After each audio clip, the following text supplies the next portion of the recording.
En la plantación Belmont, situada en las colinas onduladas del condado de Enrico, Virginia, el 14 de marzo de 1748, un grito atravesó la neblina del amanecer con tal intensidad que las aves dejaron de cantar y los esclavos que ya trabajaban en los campos de tabaco levantaron la vista hacia el granero principal. No era un grito común, ni siquiera uno de dolor ordinario. Era el aullido desgarrador de un hombre que comprendía, en el último instante de su existencia consciente, que la justicia divina podía manifestarse a través de las manos más inesperadas. Lo que comenzó como un día aparentemente normal en una de las propiedades más prósperas de Virginia se convertiría en la jornada que cambiaría para siempre la forma en que 147 almas cautivas entenderían el significado de la venganza, el perdón y la redención.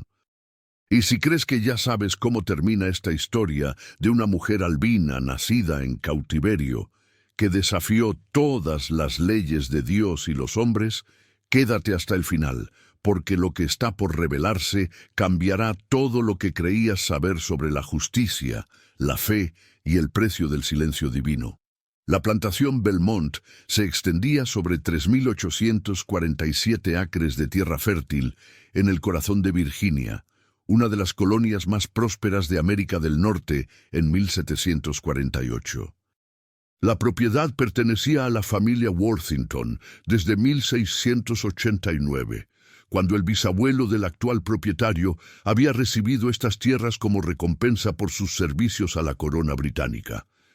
En aquella época, Virginia dependía casi enteramente del cultivo de tabaco, y Belmont producía anualmente 89.000 libras de la hoja dorada que se exportaba a Inglaterra, generando una fortuna que permitía a los Worthington mantener un estilo de vida comparable al de la nobleza europea. La mansión principal, construida en ladrillo rojo traído especialmente desde Inglaterra, se elevaba imponente con sus 3 pisos, 15 habitaciones y un salón de baile capaz de albergar a 200 personas.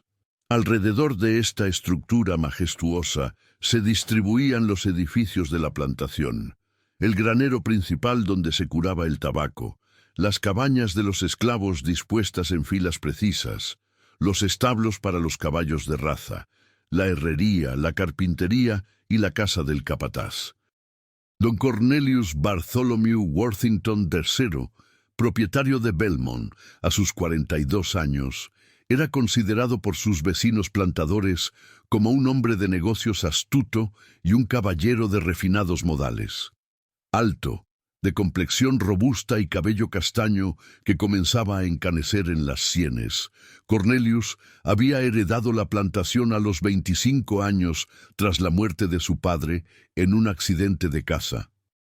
Desde entonces había duplicado la producción de tabaco, aumentado el número de esclavos de 73 a 147 y establecido relaciones comerciales directas con 3 casas comerciales en Londres que pagaban precios privilegiados por el tabaco Belmont.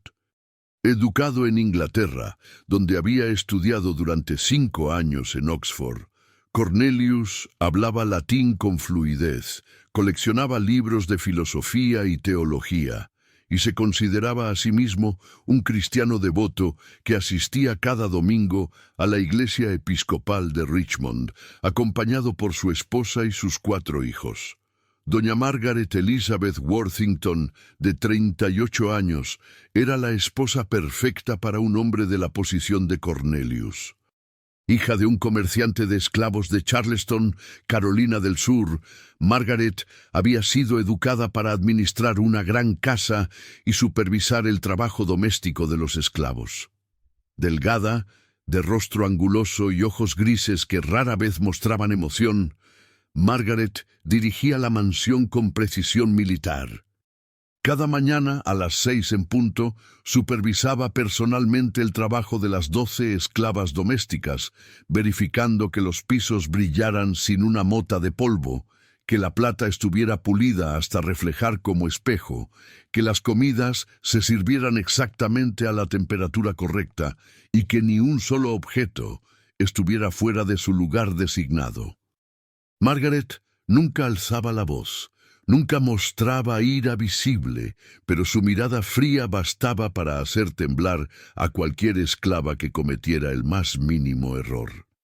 Entre las 147 almas que trabajaban en Belmont, había una que destacaba por una condición que la hacía única en toda Virginia.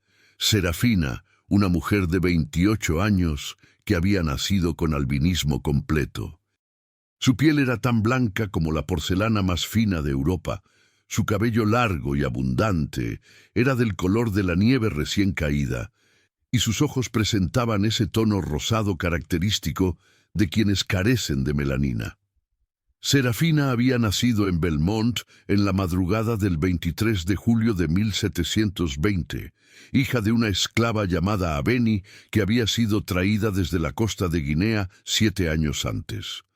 Cuando la partera esclava presentó a la recién nacida ante el entonces propietario de Belmont, el abuelo de Cornelius, el anciano se había persignado 3 veces y había murmurado que aquella criatura era una señal de Dios, aunque nadie supo nunca si la consideraba una bendición o una maldición.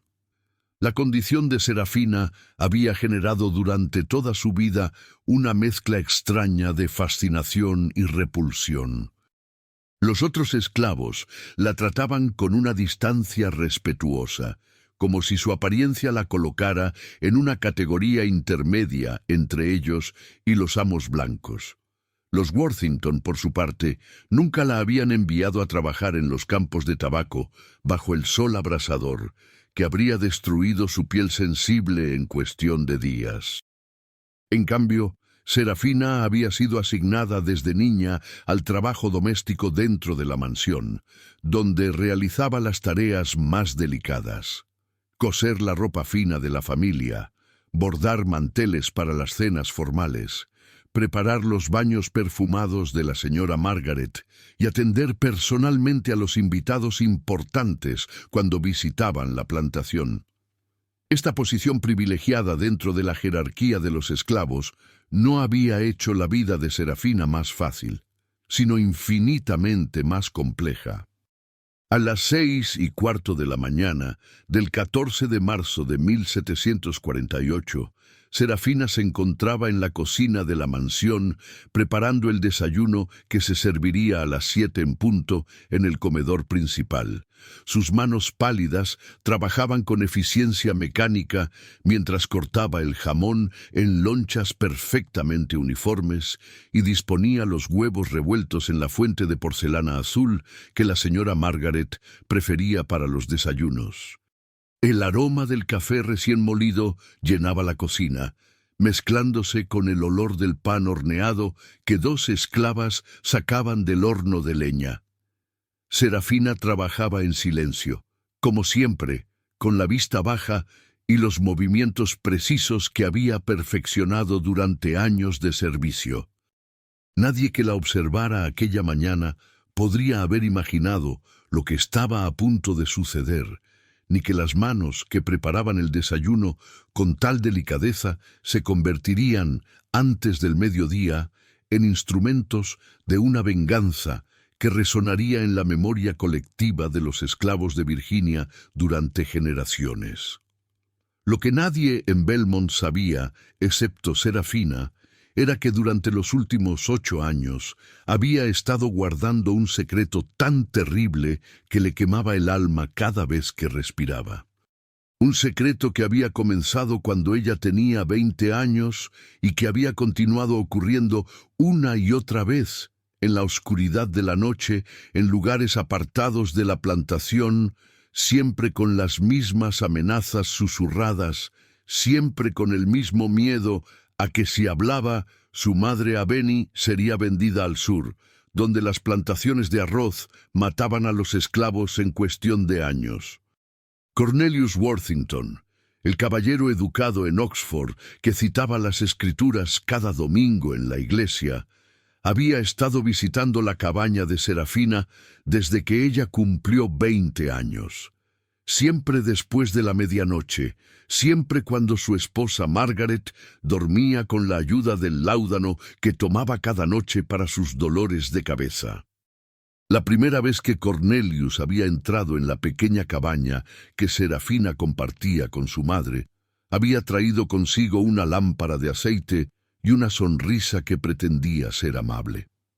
Había dicho que solo quería hablar, que la encontraba fascinante, que su condición única la hacía especial ante los ojos de Dios. Serafina, que entonces era apenas una joven de 20 años, que nunca había conocido nada más allá de los límites de Belmont, había creído en principio que quizás el amo sentía una curiosidad genuina por su condición. Pero cuando Cornelius colocó su mano sobre su hombro, cuando sus dedos comenzaron a recorrer la piel blanca de su brazo con una fascinación enfermiza, cuando su respiración se volvió pesada y sus palabras se transformaron en órdenes susurradas, Serafina comprendió con horror cristalino que no había escapatoria posible. Si gritaba, nadie vendría a ayudarla. Si luchaba, él simplemente usaría la fuerza. Si hablaba después, su madre pagaría el precio. Durante 8 años, esta pesadilla se había repetido con una regularidad cruel. Algunas veces pasaban semanas sin que Cornelius apareciera, y Serafina comenzaba a creer que quizás había terminado, que quizás él había encontrado otra víctima o había recuperado algo de su humanidad perdida. Pero entonces, inevitablemente escuchaba los pasos conocidos acercándose a su cabaña en la oscuridad, veía la luz de la lámpara filtrándose por las rendijas de la puerta y sabía que otra noche de horror estaba a punto de comenzar. Su madre Aveni, que dormía en el catre del otro lado de la pequeña habitación, nunca dijo una palabra, pero Serafina sabía que ella también lo sabía. Podía verlo en la forma en que su madre evitaba su mirada las mañanas siguientes, en cómo sus hombros se encorvaban un poco más cada vez, en el silencio pesado que se instalaba entre ellas como un fantasma invisible que nunca se iba. Lo que finalmente quebró el silencio de 8 años no fue un acto de valentía planeado ni una decisión consciente de rebelarse. Fue algo mucho más simple y mucho más devastador. Serafina descubrió a principios de febrero de 1748 que estaba embarazada. Durante semanas intentó negarlo. Atribuyó las náuseas matutinas a una enfermedad pasajera. Ignoró la ausencia de su sangre mensual. Se negó a aceptar lo que su cuerpo le gritaba con cada fibra de su ser. Pero cuando cumplió 6 semanas de retraso y su vientre comenzó a mostrar la más mínima curva, ya no pudo seguir engañándose. Llevaba dentro de sí el hijo de Cornelius Worthington, un niño que nacería con la piel clara de su madre y que sería la evidencia viviente del crimen que había estado ocurriendo en la oscuridad durante años. La noche del 12 de marzo, 2 días antes de los acontecimientos que cambiarían todo, Serafina esperó hasta que su madre se durmió y luego caminó descalza hasta el granero principal.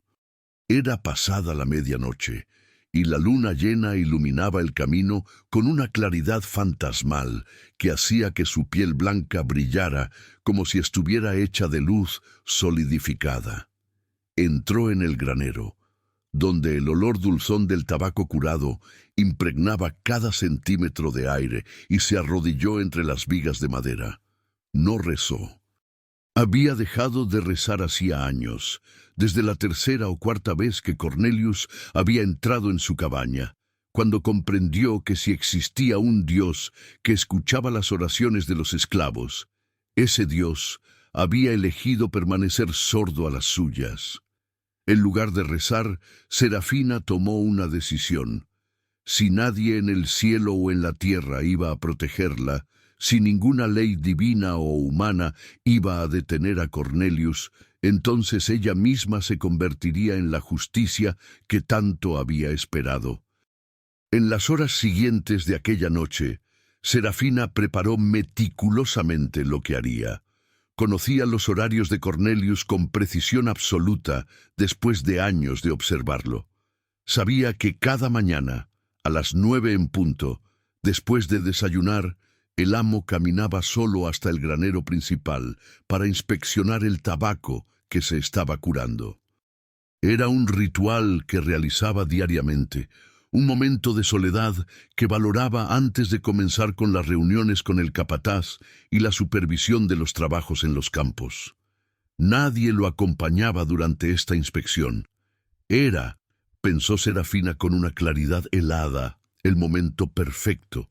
Cortó varias cuerdas gruesas del tipo que se usaba para amarrar las pacas de tabaco, fuertes y resistentes, capaces de sostener más de 200 libras de peso. Las escondió entre las vigas altas del granero, en un rincón oscuro donde las sombras eran más densas. Luego regresó a su cabaña y esperó a que amaneciera. El 14 de marzo de 1748 comenzó como cualquier otro día en Belmont. A las 5:30 de la mañana, la campana grande que colgaba cerca de la casa del capataz comenzó a sonar, despertando a los 147 esclavos que dormían en las cabañas dispuestas en filas ordenadas. Los hombres que trabajaban en los campos de tabaco salieron de sus camas y caminaron hacia los cobertizos donde se guardaban las herramientas, recogiendo azadones y palas antes de dirigirse a las secciones de la plantación que les habían sido asignadas. Las mujeres que trabajaban en la cocina, la lavandería y los jardines se movían con la eficiencia nacida de años de rutina idéntica.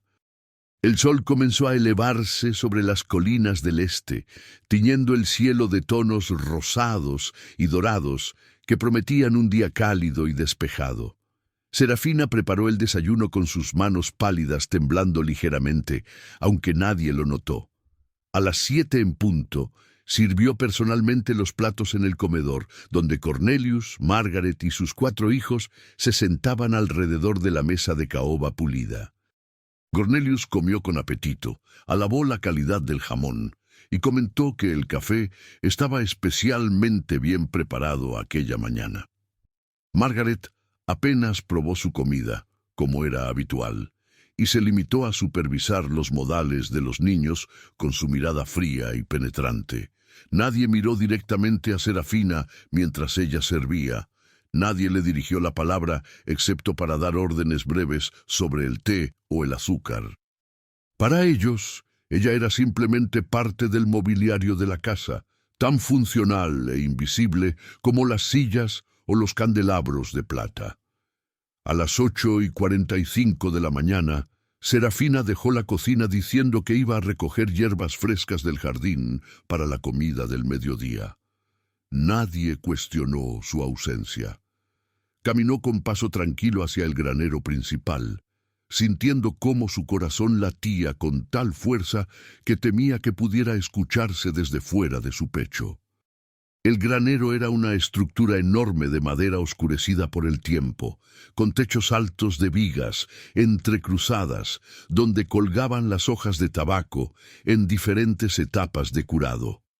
La luz del sol entraba por las rendijas entre las tablas, creando franjas doradas de iluminación que cortaban la oscuridad interior como cuchillos de luz. Serafina subió por la escalera de mano hasta las vigas superiores y preparó las cuerdas que había escondido la noche anterior. Sus manos trabajaron con una precisión que la sorprendió a sí misma, formando nudos corredizos exactamente como había visto hacer a los hombres cuando colgaban las pacas de tabaco. A las 9:03 escuchó los pasos de Cornelius acercándose al granero. Su respiración se detuvo por un instante, luego continuó con un ritmo forzado que hacía que sus pulmones ardieran. Cornelius entró en el granero silbando suavemente una melodía que Serafina reconoció como un himno de la iglesia. La ironía de aquello casi le provocó una risa histérica que tuvo que sofocar mordiéndose el interior de la mejilla hasta que sintió el sabor metálico de su propia sangre. Cornelius caminó entre las hileras de tabaco colgante, deteniéndose ocasionalmente para tocar las hojas y verificar su textura, completamente ajeno a la presencia de Serafina en las sombras de las vigas superiores. Cuando Cornelius llegó exactamente al centro del granero, donde Serafina había planeado, ella bajó silenciosamente por la escalera de mano. Sus pies descalzos no hicieron ningún ruido sobre el suelo de tierra compactada. Cornelius estaba de espaldas a ella, examinando una hilera de hojas particularmente grandes. Serafina se acercó con el corazón martilleando en su pecho, las manos aferrando un pesado trozo de madera que había recogido del suelo. No pensó. Si hubiera pensado, quizás habría dudado, quizás habría retrocedido. Pero no pensó. Simplemente levantó la madera y la dejó caer con toda su fuerza sobre la parte posterior de la cabeza de Cornelius. El golpe produjo un sonido sordo y terrible. Cornelius se tambaleó hacia adelante, sus rodillas cedieron y cayó pesadamente sobre el suelo levantando una pequeña nube de polvo. Un gemido bajo salió de su garganta, pero no gritó. Serafina dejó caer el trozo de madera y actuó con una rapidez que parecía imposible en alguien que nunca había realizado actos de violencia. Arrastró el cuerpo semiconsciente de Cornelius hasta quedar directamente debajo de las cuerdas que había preparado.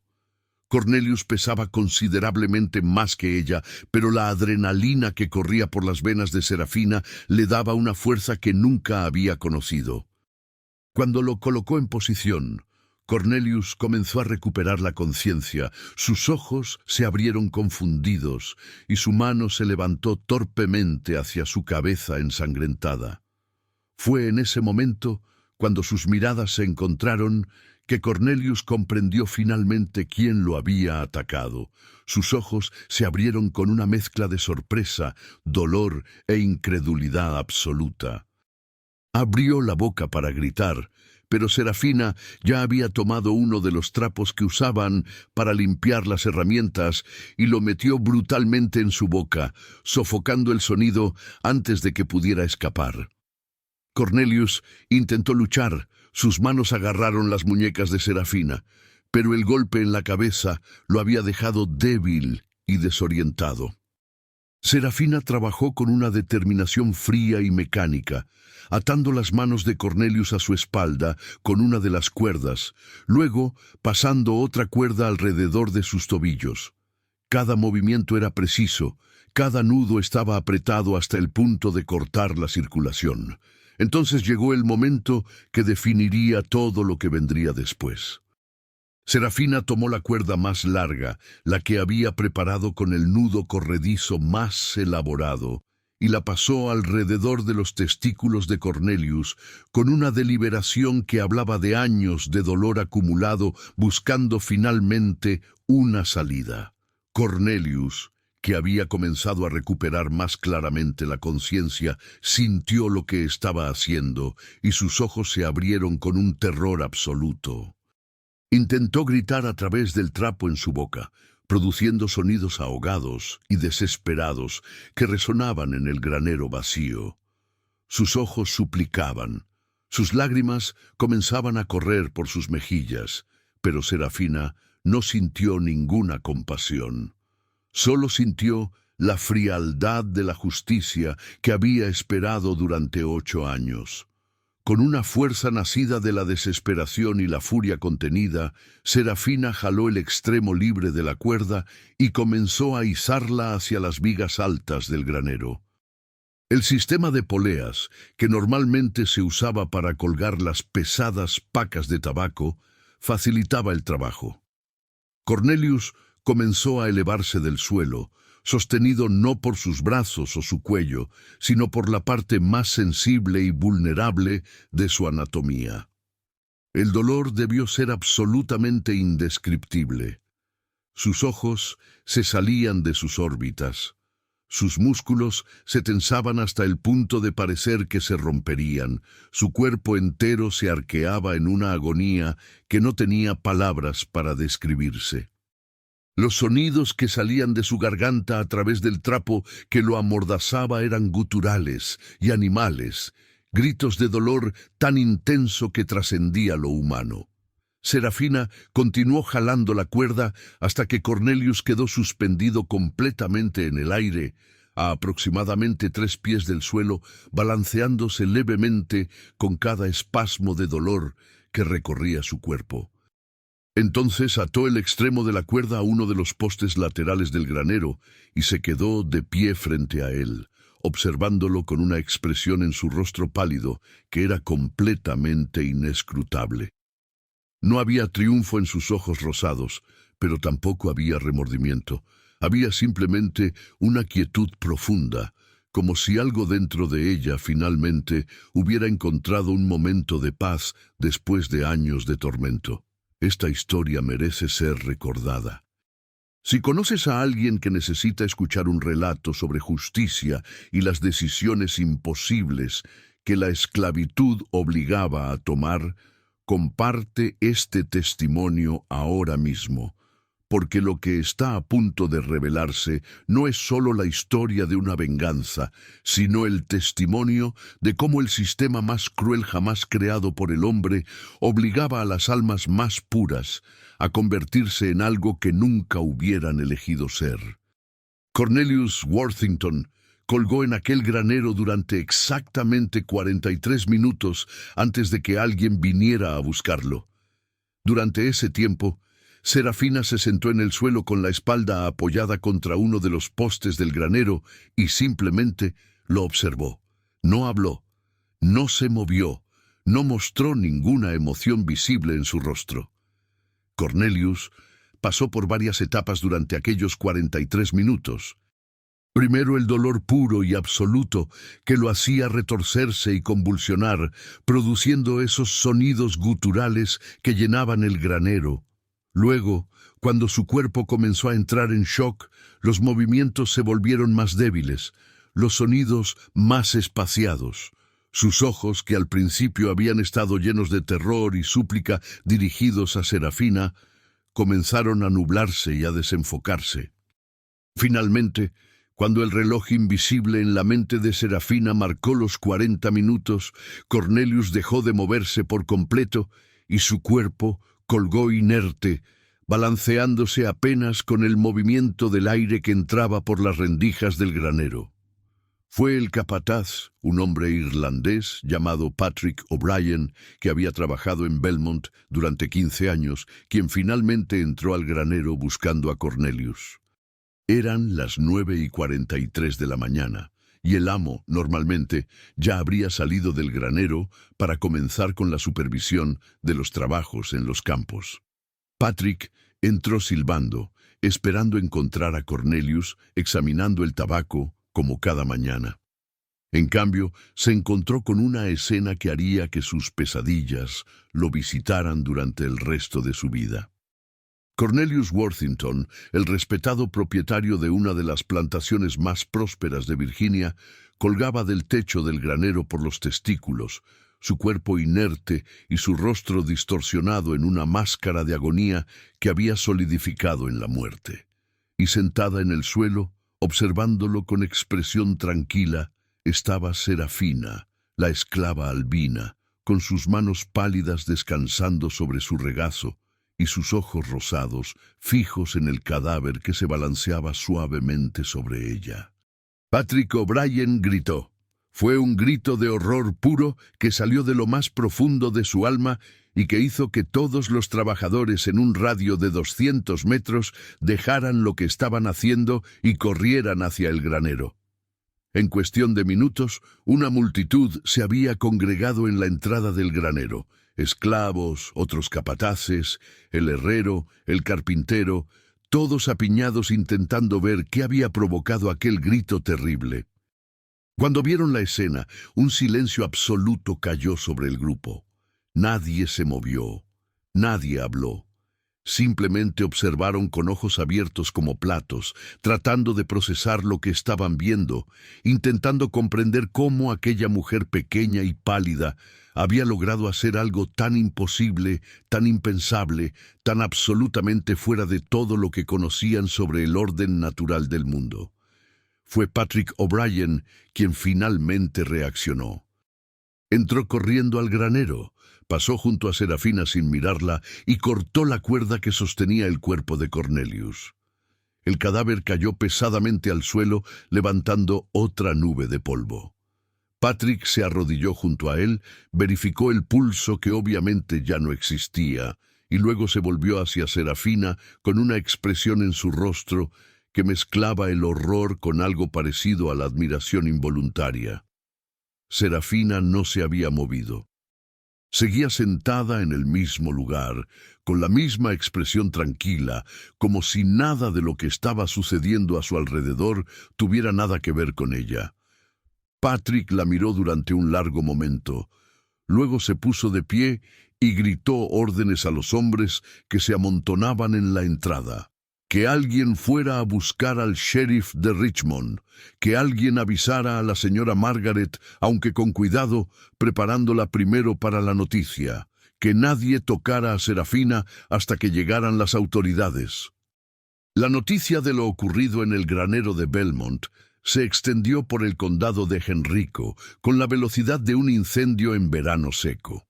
Para el mediodía del 14 de marzo, todos los plantadores en un radio de 20 millas sabían que Cornelius Worthington había sido asesinado por una esclava, y no solo asesinado, sino mutilado y humillado de la manera más degradante imaginable. Para la tarde, la noticia había llegado a Richmond, donde causó una conmoción que no se veía desde los rumores de levantamiento de esclavos de 1730. Para el anochecer, grupos de plantadores armados cabalgaban hacia Belmont, no tanto para ayudar como para asegurarse de que lo que le había sucedido a Cornelius no se convirtiera en una idea que otros esclavos pudieran considerar imitar. El sheriff Thomas Blackwood llegó a Belmont a las 2 de la tarde, acompañado por 3 diputados y el juez del condado, un hombre anciano llamado Jeremiah Thornton, que había servido en esa posición durante 32 años. Encontraron a Serafina exactamente donde Patrick O'Brien la había dejado, sentada en el suelo del granero con el cadáver de Cornelius a pocos pies de distancia, ahora cubierto con una lona. Los esclavos de Belmont habían sido confinados en sus cabañas por orden de Patrick, quien temía que cualquier movimiento libre pudiera interpretarse como conspiración o levantamiento. Margaret Worthington se encontraba en la mansión, sedada con láudano, después de desmayarse 3 veces al recibir la noticia de la muerte de su esposo. Los 4 hijos de los Worthington habían sido enviados a casa de unos vecinos, lejos de la escena del crimen que mancharía para siempre la reputación de su familia. El sheriff Blackwood, un hombre grande de 45 años, con una barba negra espesa y ojos que habían visto demasiada violencia en su vida, entró al granero con cautela, como si esperara que Serafina pudiera atacarlo también. Pero ella no se movió cuando él se acercó. Simplemente levantó la vista hacia él con esos ojos rosados extraños y esperó. Blackwood se aclaró la garganta y preguntó si ella había matado a Cornelius Worthington. Serafina asintió una vez, un movimiento breve y deliberado de la cabeza. Blackwood preguntó por qué lo había hecho. Serafina no respondió. El sheriff repitió la pregunta, esta vez con más fuerza. Serafina permaneció en silencio. Blackwood miró al juez Thornton, quien se encogió de hombros con expresión cansada. No importaba realmente por qué lo había hecho. Una esclava había matado a su amo. La ley era absolutamente clara sobre lo que sucedería después. Serafina fue encadenada y llevada a la cárcel de Richmond aquella misma tarde. Durante el viaje en el carro que la transportaba, escoltada por el sheriff y sus 3 diputados, no dijo una sola palabra. Los hombres intentaron hacerla hablar, alternando entre amenazas y falsas promesas de clemencia si cooperaba, pero ella simplemente miraba hacia adelante con expresión vacía, como si su mente estuviera en algún lugar muy lejano de aquella realidad. En Richmond, fue encerrada en una celda de piedra húmeda en el sótano del edificio de la corte, la misma celda donde habían mantenido a otros esclavos acusados de crímenes contra blancos. La celda medía 6 pies por 8 pies, no tenía ventanas, y el único mobiliario era un catre de madera con un colchón delgado lleno de paja. El juicio comenzó 3 días después, el 17 de marzo de 1748, en la sala principal de la corte de Richmond. La sala estaba abarrotada de espectadores, plantadores que habían venido desde todas partes de Virginia para presenciar el juicio de la esclava que había asesinado a su amo de la manera más infame imaginable, comerciantes curiosos, algunos periodistas de las pequeñas gacetas locales e incluso varias mujeres de la alta sociedad que normalmente nunca pisarían una corte, pero que no podían resistir la atracción morbosa del caso. El juez Jeremiah Thornton presidía desde su estrado elevado, con su peluca blanca empolvada y su toga negra que olía a naftalina y años de uso. A su derecha se sentaba el fiscal del condado, Robert Pemberton, un hombre delgado de 38 años, con ambiciones políticas que veía en este caso una oportunidad de oro para hacerse un nombre. No había defensor presente, porque la ley de Virginia de 1748 no contemplaba que los esclavos acusados de crímenes capitales tuvieran derecho a representación legal. Serafina fue traída a la sala encadenada de pies y manos, escoltada por 2 guardias que la empujaron sin delicadeza hacia el banquillo de los acusados. La multitud en la sala reaccionó con un murmullo colectivo cuando la vieron. Su piel blanca como la nieve, su cabello del color de la luz, sus ojos rosados que brillaban extrañamente bajo las velas que iluminaban la sala. Todo contribuía a crear una imagen que muchos encontraban perturbadora. Algunos de los espectadores se persignaron al verla, como si estuvieran en presencia de algo sobrenatural. Otros simplemente la miraron con odio puro, viendo en ella la encarnación de todo lo que temían: la rebelión de los esclavos, el colapso del orden social, el castigo por los pecados que preferían no examinar demasiado de cerca. El juez Thornton golpeó su mazo 3 veces contra el estrado y la sala quedó en silencio. Con voz cansada que reflejaba décadas de lidiar con casos de violencia, crueldad y desesperación humana, Thornton leyó los cargos. Serafina, esclava propiedad del difunto Cornelius Bartholomew Worthington III, estaba acusada del asesinato premeditado de su amo, cometido el 14 de marzo de 1748, aproximadamente a las 9 de la mañana, en el granero principal de la plantación Belmont. El cargo de asesinato premeditado llevaba una sola sentencia posible bajo la ley de Virginia: muerte por ahorcamiento, a ejecutarse públicamente dentro de los siguientes 7 días tras la condena. El fiscal Pemberton se puso de pie y comenzó a presentar su caso con el fervor de un predicador en un revival religioso. Llamó a Patrick O'Brien como primer testigo, quien describió con voz temblorosa la escena que había encontrado en el granero.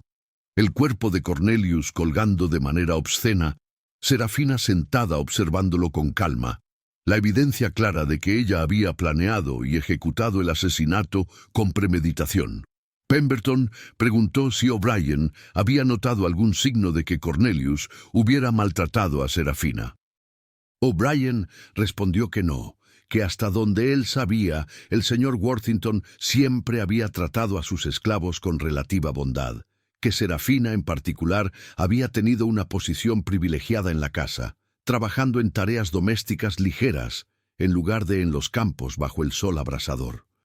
Luego vinieron otros testigos, el médico que había examinado el cuerpo de Cornelius y confirmó que la causa de muerte había sido una combinación de shock traumático extremo y estrangulamiento parcial causado por su propio peso al colgar de manera tan antinatural. Dos esclavos de Belmont que testificaron bajo juramento que nunca habían visto a Cornelius maltratar a Serafina. La propia Margaret Worthington, vestida completamente de negro y velada, quien declaró con voz quebrada que Serafina siempre había sido tratada como parte de la familia, que había comido sobras de su propia mesa, que había usado ropa de calidad razonable, y que no existía ninguna explicación lógica para este acto de maldad incomprensible, excepto que el diablo mismo debía haber poseído a aquella criatura de apariencia antinatural. Durante todo el proceso, que duró 6 horas completas, Serafina no dijo una sola palabra. El juez Thornton le preguntó en 3 ocasiones diferentes si tenía algo que decir en su defensa. Las 3 veces, Serafina simplemente lo miró con esos ojos rosados y permaneció en silencio.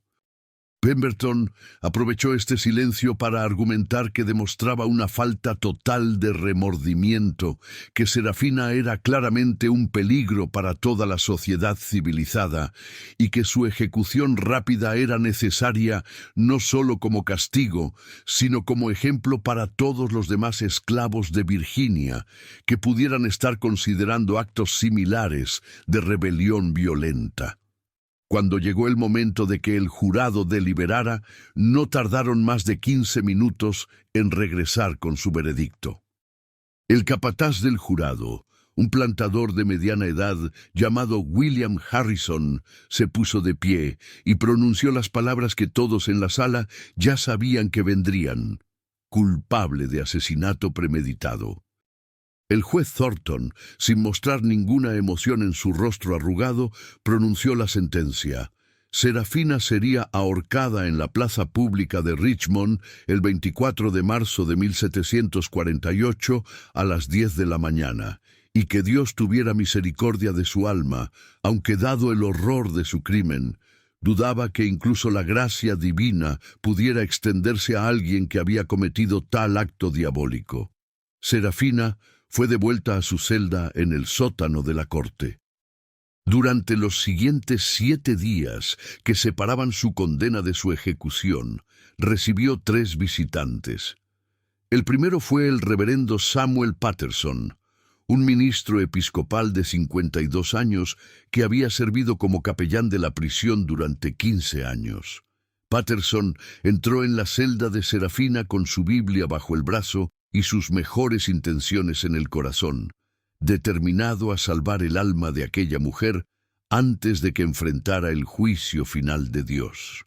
Se sentó en el pequeño taburete frente al catre donde Serafina estaba acostada mirando el techo de piedra, y comenzó a hablarle sobre el arrepentimiento, el perdón divino, la posibilidad de redención incluso para los pecadores más terribles si solo abrían sus corazones a Cristo. Serafina lo dejó hablar durante casi 1 hora antes de finalmente volver su cabeza hacia él y hablar por primera vez desde que había sido arrestada. Su voz era suave pero clara, sin ningún rastro de emoción. Le preguntó al reverendo Patterson si él creía verdaderamente que Dios escuchaba las oraciones de los esclavos. Patterson, sorprendido de que finalmente estuviera hablando, respondió con entusiasmo que por supuesto que sí, que ante Dios todos eran iguales, que en Cristo no había ni esclavo ni libre. Y Serafina asintió lentamente. Luego le preguntó por qué entonces Dios había permanecido sordo durante 8 años, mientras ella rezaba cada noche para que Cornelius Worthington dejara de visitarla en la oscuridad, para que dejara de usar su cuerpo como si fuera su propiedad, para que dejara de llenar su alma con una vergüenza tan profunda que había considerado ahorcarse a sí misma docenas de veces. El silencio que siguió a estas palabras fue absoluto. Patterson se quedó congelado en su taburete, su Biblia temblando ligeramente en sus manos. Abrió la boca varias veces, pero ningún sonido salió. Finalmente, con voz apenas audible, preguntó si lo que estaba diciendo era verdad. Serafina se rió, una risa corta y amarga que sonaba como cristal rompiéndose. Le preguntó por qué habría de mentir ahora, cuando ya estaba condenada a morir en 7 días. Le contó todo, cómo había comenzado cuando ella tenía 20 años, cómo Cornelius venía a su cabaña después de medianoche, cómo la amenazaba con vender a su madre al sur si ella hablaba, cómo esto había continuado durante 8 años hasta que descubrió que estaba embarazada de su hijo. Le dijo que había matado a Cornelius, no por odio, sino porque era la única forma de detenerlo. La única forma de asegurarse de que no tocaría nunca más a ninguna otra esclava, la única forma de justicia que el mundo le había dejado disponible. Patterson salió de la celda tambaleándose como un hombre borracho. Durante los siguientes 3 días no pudo dormir, no pudo comer, no pudo realizar sus deberes pastorales. Su mente giraba constantemente alrededor de lo que Serafina le había contado, intentando reconciliar la imagen que todos tenían de Cornelius Worthington como un caballero cristiano con la realidad de lo que había estado haciendo en la oscuridad durante años. Finalmente, en la madrugada del 22 de marzo, Patterson tomó una decisión que sabía que probablemente destruiría su carrera y su reputación. Fue a ver al juez Thornton a su casa y le contó todo lo que Serafina le había revelado. Thornton escuchó el relato completo de Patterson con expresión cada vez más sombría. Cuando el reverendo terminó, el juez permaneció en silencio durante largo tiempo, mirando fijamente la chimenea de su estudio donde ardía un fuego bajo. Finalmente habló, y sus palabras estaban llenas de un cansancio que iba mucho más allá de lo físico. Le dijo a Patterson que lo que le había contado no cambiaba nada legalmente. Incluso si todo era verdad, incluso si Cornelius Worthington había estado violando a Serafina durante años, la ley era absolutamente clara. Un esclavo que mataba a su amo debía ser ejecutado, sin excepciones, sin importar las circunstancias. No había provisión en la ley para considerar la provocación, la defensa propia o cualquier otra circunstancia atenuante cuando el acusado era propiedad y el muerto era el propietario. Permitir que Serafina viviera o incluso sugerir públicamente que su crimen había sido justificado sería abrir una puerta que llevaría inevitablemente al colapso de todo el sistema sobre el cual se construía la sociedad de Virginia. Pero Thornton también le dijo algo más a Patterson, algo que el reverendo nunca olvidaría. Le dijo que en sus 32 años como juez había presidido sobre 16 casos de esclavos acusados de matar a sus amos. En cada uno de esos casos había pronunciado la sentencia de muerte que la ley requería, y en cada uno de esos casos, cuando volvía a su casa por la noche, se emborrachaba hasta perder la conciencia, porque era la única forma de silenciar las voces en su cabeza que le gritaban que estaba participando en un sistema de maldad tan profunda que ninguna cantidad de racionalizaciones legales o teológicas podía justificarla.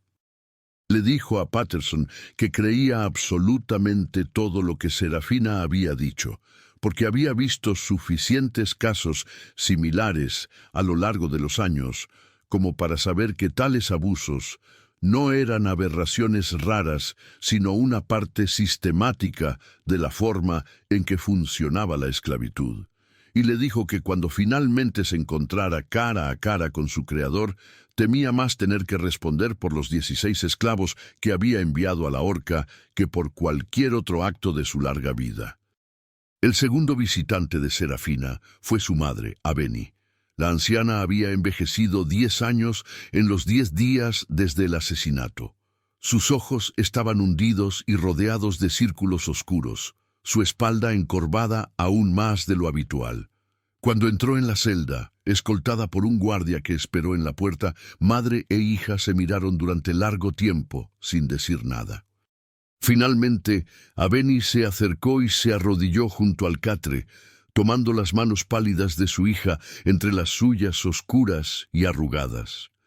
Comenzó a llorar, lágrimas silenciosas que corrían por sus mejillas y caían sobre las manos unidas de ambas. Le susurró a Serafina que lo sabía, que siempre lo había sabido, que cada vez que Cornelius visitaba su cabaña en la oscuridad, ella había estado despierta en su catre pretendiendo dormir, odiándose a sí misma por su cobardía, pero aterrorizada de que si intervenía, la separarían de su hija para siempre. Serafina apretó las manos de su madre y le dijo algo que Aveni llevaría en su corazón durante el resto de sus días. Le dijo que no la culpaba, que nunca la había culpado, que entendía perfectamente el terror que las había mantenido a ambas prisioneras del silencio durante años. Le dijo que lo que había hecho había sido por las dos y también por todas las otras mujeres esclavizadas que habían sufrido lo mismo, pero nunca habían encontrado el coraje o la oportunidad de detenerlo. Le dijo que la única cosa que lamentaba era que iba a dejar a su madre sola en Belmont, aunque esperaba que Margaret vendiera a todos los esclavos después de esto y que Aveni terminara en algún lugar mejor. Las dos mujeres pasaron las siguientes 2 horas juntas en silencio, simplemente sosteniéndose las manos, compartiendo un dolor que no necesitaba palabras para ser comprendido. El tercer visitante fue el más inesperado de todos, Margaret Worthington. Llegó en la tarde del 23 de marzo, apenas 18 horas antes de la ejecución programada. Entró en la celda vestida completamente de negro, con un velo grueso cubriendo su rostro. El guardia cerró la puerta detrás de ella, pero permaneció cerca por si acaso. Margaret se quedó de pie junto a la puerta durante varios minutos, sin moverse, sin hablar.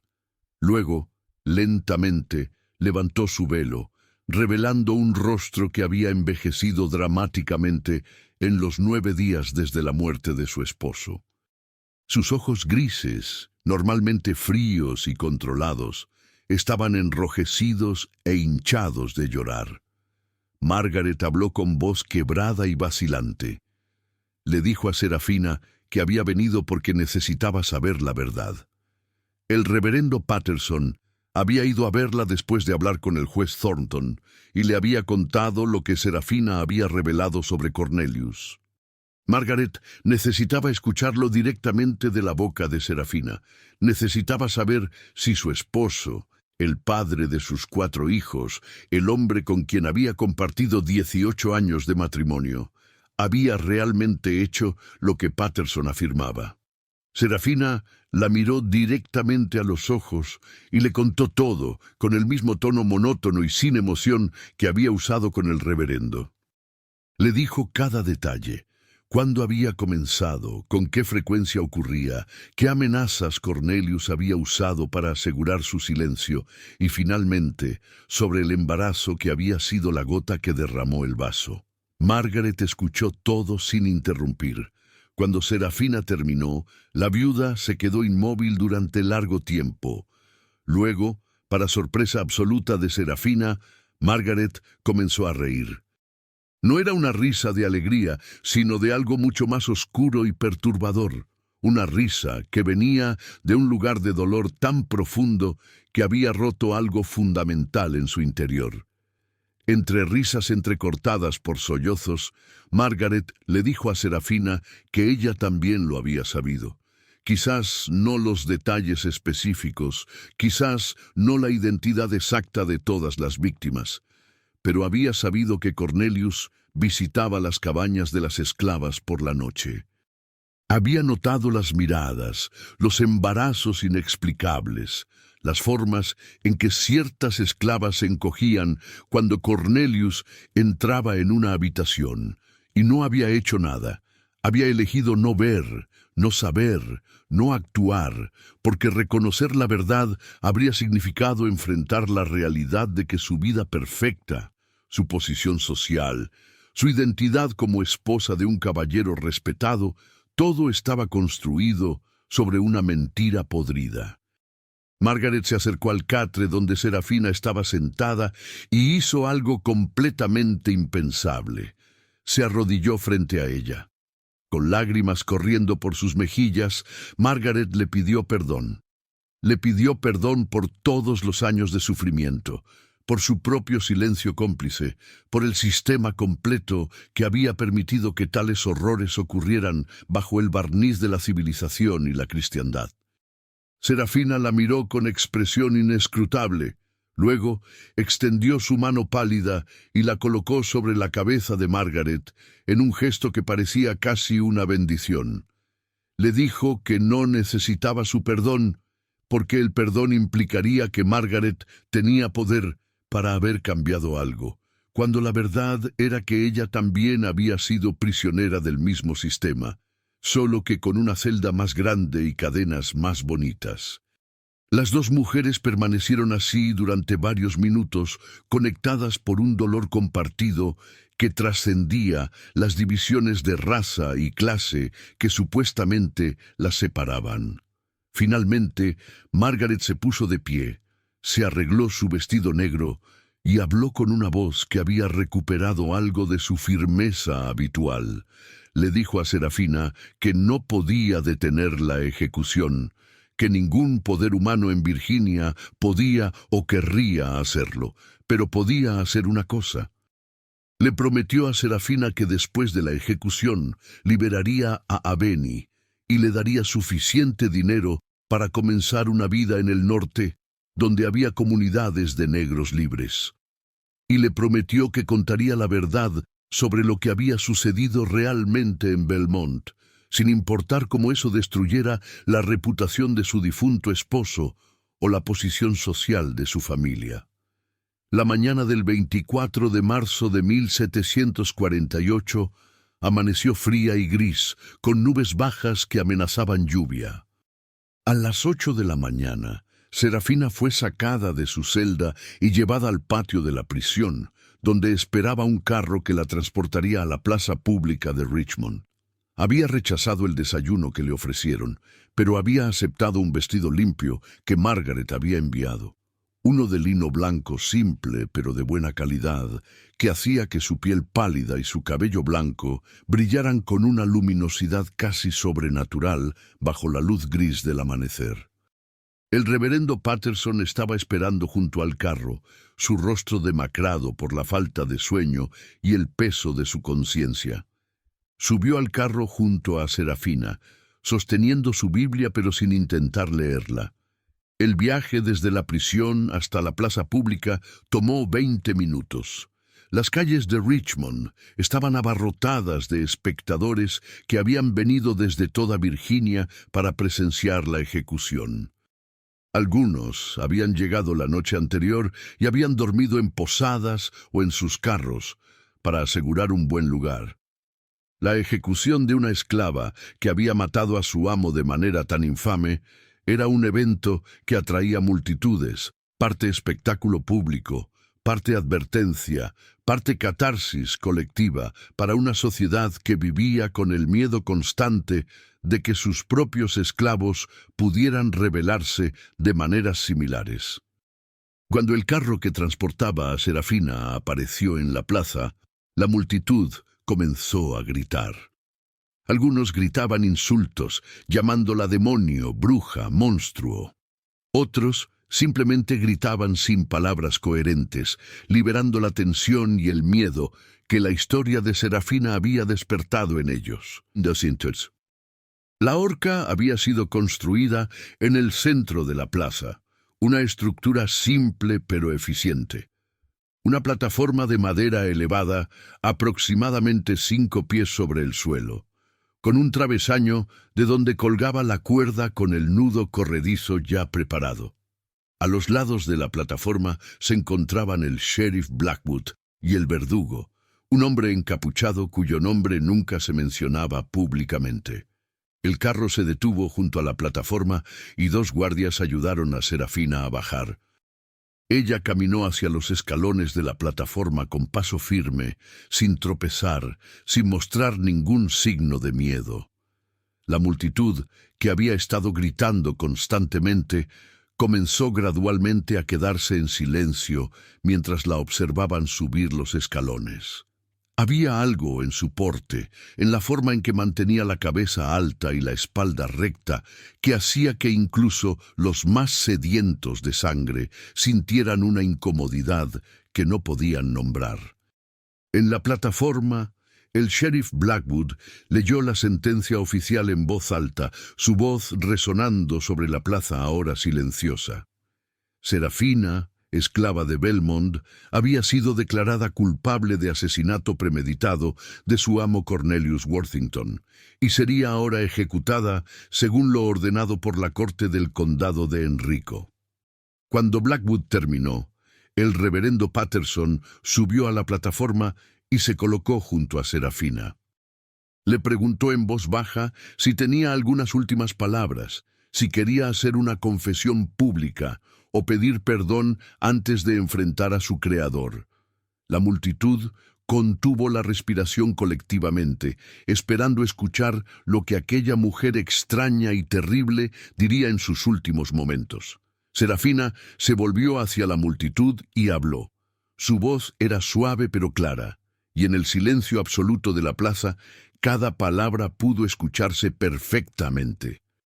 Dijo que no pediría perdón por lo que había hecho, porque creer que necesitaba perdón sería aceptar que Cornelius Worthington tenía el derecho de hacer lo que había hecho durante 8 años. Dijo que si existía un Dios que juzgaba las almas, confiaba en que ese Dios sabría distinguir entre el crimen que ella había cometido y los crímenes que se cometían cada día contra los esclavos bajo el manto de la legalidad y la respetabilidad. Dijo que su único remordimiento era que su muerte no cambiaría nada, que mañana y pasado mañana y todos los días después, otras mujeres como ella seguirían sufriendo en silencio porque el mundo había decidido que sus cuerpos no les pertenecían y sus voces no merecían ser escuchadas. Cuando terminó de hablar, el silencio que siguió fue tan profundo que podía escucharse el viento moviendo las hojas de los árboles que bordeaban la plaza. Nadie gritó, nadie aplaudió. La multitud simplemente la miraba con expresiones que mezclaban incomodidad, culpa, ira y algo parecido al reconocimiento de una verdad que preferirían no haber escuchado.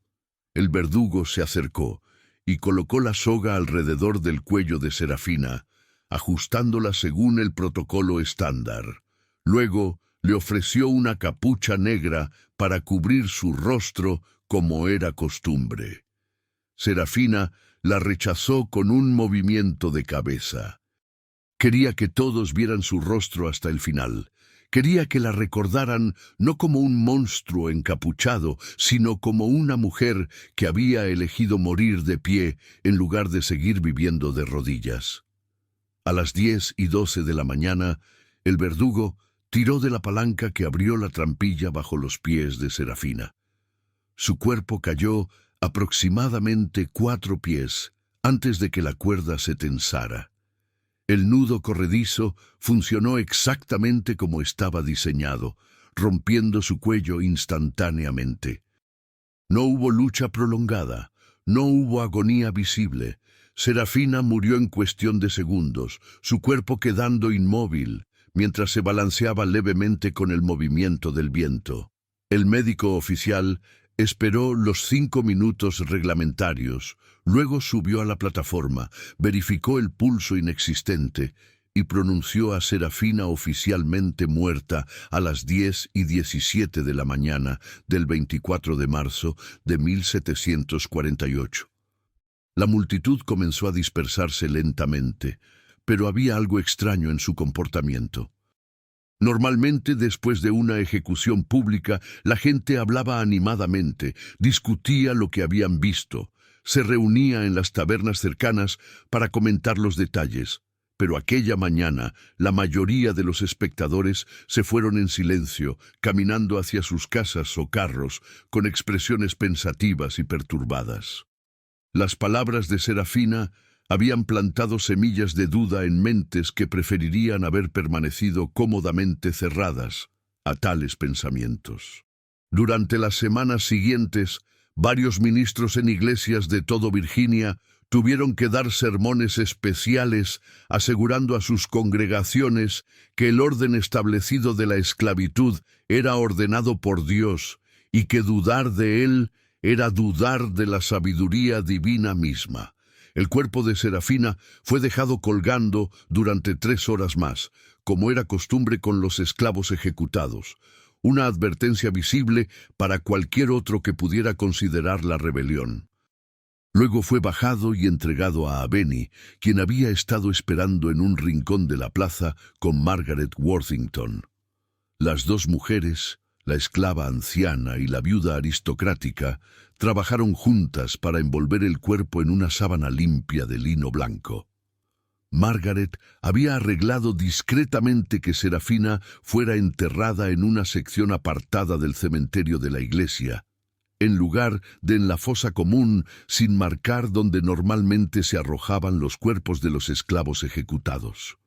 Era un pequeño acto de rebeldía contra las normas sociales, pero Margaret ya había decidido que su reputación estaba de todos modos condenada por lo que planeaba hacer después. Fiel a su promesa, Margaret Worthington liberó a Aveni una semana después del funeral de Serafina. Le dio suficiente dinero para viajar al norte y establecerse en una comunidad de negros libres en Filadelfia, junto con una carta de recomendación falsificada que establecía que Aveni había comprado su propia libertad años atrás. Cuando los vecinos plantadores se enteraron, quedaron escandalizados, pero su escándalo se volvió furia absoluta cuando Margaret hizo algo aún más impensable. Escribió un relato detallado de lo que Cornelius había estado haciendo a Serafina durante 8 años y lo envió a las 3 gacetas más importantes de Virginia. 2 de ellas se negaron a publicarlo, pero la tercera, dirigida por un editor cuáquero con simpatías abolicionistas, lo publicó completo en su edición de mayo de 1748. El artículo causó una tormenta de controversia que duró meses. La familia extendida de los Worthington repudió públicamente a Margaret, declarándola mentalmente inestable por el dolor. Varios plantadores escribieron cartas furiosas a las gacetas, argumentando que incluso si las acusaciones fueran verdaderas, lo cual dudaban, no justificaban el asesinato, y publicar tales historias solo servía para incitar a los esclavos a la rebelión. Pero el artículo también tuvo un efecto que nadie había anticipado. Varias otras mujeres, tanto blancas como negras libres, comenzaron a escribir sus propias cartas a las gacetas, contando historias similares de abusos que habían presenciado o experimentado.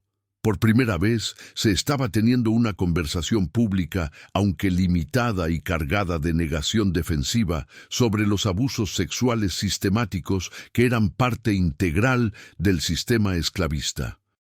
Margaret Worthington vendió la plantación Belmont en octubre de 1748 por una fracción de su valor real. Ningún plantador respetable quería comprar una propiedad que había sido manchada por tal escándalo, así que terminó siendo adquirida por un especulador de tierras de Carolina del Norte que planeaba dividirla y revenderla en parcelas más pequeñas. Margaret usó el dinero para mudarse con sus 4 hijos a Boston, donde nadie conocía su historia y donde podía comenzar de nuevo lejos de las miradas de juicio de Virginia. Nunca se volvió a casar. Dedicó el resto de su vida, que duró hasta 1779, cuando murió a los 69 años, a trabajar discretamente con grupos cuáqueros que ayudaban a esclavos fugitivos a escapar hacia el norte. Aveni vivió en Filadelfia hasta su muerte en 1761 a los 63 años. Trabajó como costurera y se ganó una reputación en la comunidad de negros libres como una mujer de gran dignidad y sabiduría. Nunca habló públicamente sobre su hija, pero aquellos que la conocían bien sabían que guardaba un pequeño pedazo de tela blanca del vestido que Serafina había usado en su ejecución, y que cada año, en el aniversario de la muerte de su hija, se sentaba sola en su habitación, sosteniéndolo mientras las lágrimas corrían silenciosamente por sus mejillas. El reverendo Samuel Patterson continuó sirviendo como capellán de la prisión de Richmond hasta 1755, cuando renunció abruptamente y se unió a una comunidad cuáquera en Pensilvania. En sus escritos privados, que fueron descubiertos después de su muerte en 1768, describió el caso de Serafina como el momento que destruyó su fe en que el cristianismo como se practicaba en el sur tenía algo que ver con las enseñanzas reales de Cristo. Escribió que si Dios realmente existía y había estado presente en aquella plaza el 24 de marzo de 1748, había estado con Serafina en la horca, no con la multitud que la observaba morir. El juez Jeremiah Thornton presidió sobre 4 casos más de esclavos acusados de matar a sus amos antes de retirarse en 1753. En cada uno de esos casos, pronunció la sentencia de muerte que la ley requería, pero después del caso de Serafina, comenzó a incluir en sus... El juez Jeremiah Thornton presidió sobre 4 casos más de esclavos acusados de matar a sus amos antes de retirarse en 1753. En cada uno pronunció la sentencia de muerte que la ley requería, pero después del caso de Serafina comenzó a beber más, a dormir menos y a cuestionarse si la justicia que administraba tenía algo que ver con la verdadera justicia divina. Murió en 1758, solo y amargado, con una botella de whisky en una mano y una Biblia que ya no podía leer sin sentir náuseas en la otra. La historia de Serafina no fue olvidada, aunque muchos intentaron enterrarla junto con su cuerpo. En las cabañas de esclavos por toda Virginia, su nombre se susurraba como el de alguien que había hecho lo impensable, que había tomado su destino en sus propias manos, cuando todas las leyes de Dios y los hombres decían que no tenía derecho a hacerlo. Algunas la veían como una heroína, otras como una advertencia, pero todas recordaban que había existido, que había sufrido, y que al final había elegido la muerte con dignidad sobre la vida en silencio.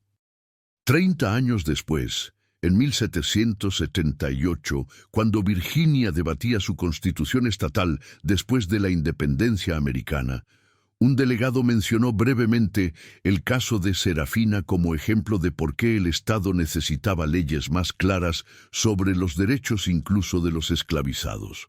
Su propuesta fue rechazada rápidamente, pero el hecho de que se mencionara en absoluto demostraba que la historia seguía viva en la memoria colectiva.